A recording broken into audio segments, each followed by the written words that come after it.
हम सभी लोग स्वतंत्रता के बाद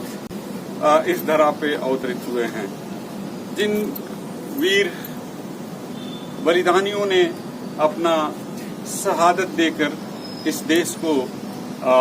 अंग्रेजों के चंगुल से मुक्त कराया, तो उन सभी शहीदों को, क्योंकि सबका नाम लेना पॉसिबल नहीं है, लेकिन जो 2-4 क्रांतिकारी शहीद रहे हैं, उसमें चाहे वो सुभाष चंद्र बोस रहे हों, खुदीराम बोस रहे हों, भगत सिंह रहे हों, चंद्रशेखर आजाद रहे हों, इन सभी वीर बलिदानियों और तमाम अनगिनत उन वीर शहीदों का जिनका की जिक्र है, कम जिक्र है, उन सभी को आज मैं आप सभी की तरफ से सत नमन करता हूं, उन्हें श्रद्धा सुमन अर्पित करता हूं कि उन्होंने जो बलिदान दिया उसकी उस हवा में आज जो हम सांस ले रहे हैं, ये उन्हीं की बदौलत है। मनुष्य क्या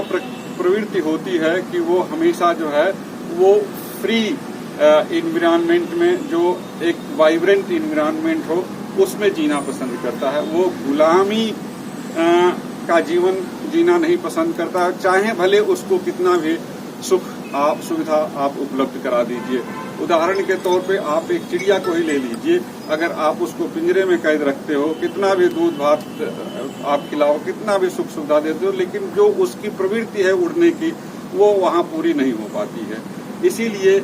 जो आज़ादी है, स्वतंत्रता है, वह हर मनुष्य की, वर्ल्ड के हर कोने में उसकी वो बेसिक इंस्टिंक्ट है कि वो चाहता है कि हम स्वतंत्र हवा में सांस लें, हम जो चाहते हैं वो करें, और जिस तरह से जीना चाहते हो जिए, उस पर पाबंदियां कम हो।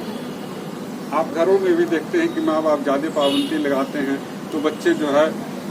वो विद्रोही स्वभाव के होते हैं, वो कहते हैं कि नहीं मैं ऐसे नहीं, मैं ऐसे करूँगा। तो लेकिन यहाँ जो देश की बात है, तो इस देश की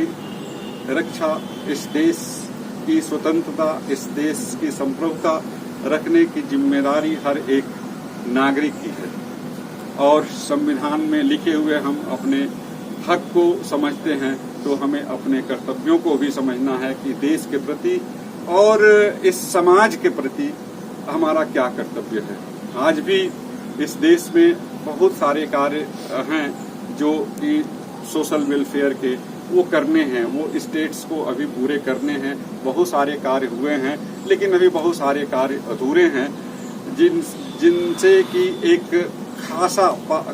अच्छी खासी संख्या इस देश की वो प्रभावित है। उससे उसको स्वतंत्रता अभी मिलनी है, क्योंकि आज भी 20% लोग एक समय का भोजन नहीं कर पा रहे हैं। तो अभी हरित क्रांति तो हमारे यहाँ हो गई है, सेल्फ रिलायंट कंट्री भी है, लेकिन कहीं ना कहीं सिस्टम में ये कमियां हैं जिसे दूर करना है। और वो धीरे धीरे आप जैसे नौजवान जो आज इस कंपटीशन के लिए तैयार हो रहे हैं, कल को आप कहीं कलेक्टर बन के जाएंगे, SDM बन के जाएंगे, तो ये आपकी जिम्मेदारी है कि जिन लोगों को न्याय नहीं मिल रहा है उनको न्याय दिलवाना। तो सभी को जो न्याय मिल जाए तो इस देश की तरक्की अभी जितनी दिख रही है उससे कई गुना दिखेगी। इसलिए आप सभी, चूँकि अभी मौसम भी देखिए बहुत है गर्म, और आप में तमाम संभावनाएं हैं। इसी संभावनाओं को देखते हुए यह हम लोग यहाँ हैं और सतत प्रयासरत हैं कि आपको एक निश्चित सफलता मिले, और उसमें ये आपकी महती जिम्मेदारी है कि उस सफलता को अर्जित करने में इस केंद्र की सहायता आप करें, इस BHO की सहायता करें, अपने परिवार की सहायता करें, अपनी खुद की सहायता करें, और तभी यह देश एक विकसित, जैसे कि जो 2 योजनाएं चली हैं गवर्नमेंट की, मुझे बहुत अपील करती हैं कि हमारे देश की महिलाएं तमाम जो घरों में चूल्हे से खाना बनाती थी, उन्हें बहुत सारे रोग होते थे और दवा के अभाव में उनकी असमय तमाम दुखदायी परिस्थितियों से गुजरना पड़ता था। तो एक जो उज्ज्वला योजना चली, ठीक है, कोई योजना चलती है तो उसमें तमाम कमियां भी होती हैं, लेकिन उन कमियों को भी दूर करते हुए यह एक बहुत बड़ा स्टेप था। और शौचालय जो कि नहीं मिल पाता था, उसके कारण बहुत सारे इंसिडेंट होते थे, लेकिन अब हम नहीं यूज कर पा रहे हैं। तो वो जो कमियां हैं अभी उनको दूर, जैसे कि शिक्षा नहीं है आदमी, तो वो उसकी महत्ता को नहीं समझ पा रहा है कि यह क्यों बना है या इसको हमें कैसे यूज करना है। तो ये तमाम अभी कमियां हैं जिसे हमें दूर करना है कि एक मिनिमम फैसिलिटी हर घर को, इस भारत देश के हर घर को एक मिनिमम फैसिलिटी मिल सके, एक मिनिमम सुविधा मिल सके जिससे वो अपने बच्चों को पढ़ा लिखा सकें बिना कम पैसों में। क्योंकि जब शिक्षा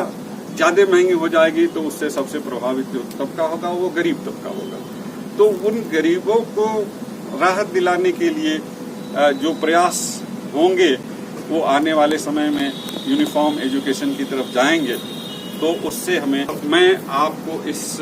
78वें स्वतंत्रता दिवस की बहुत बहुत बधाई और शुभकामनाएं देता हूँ कि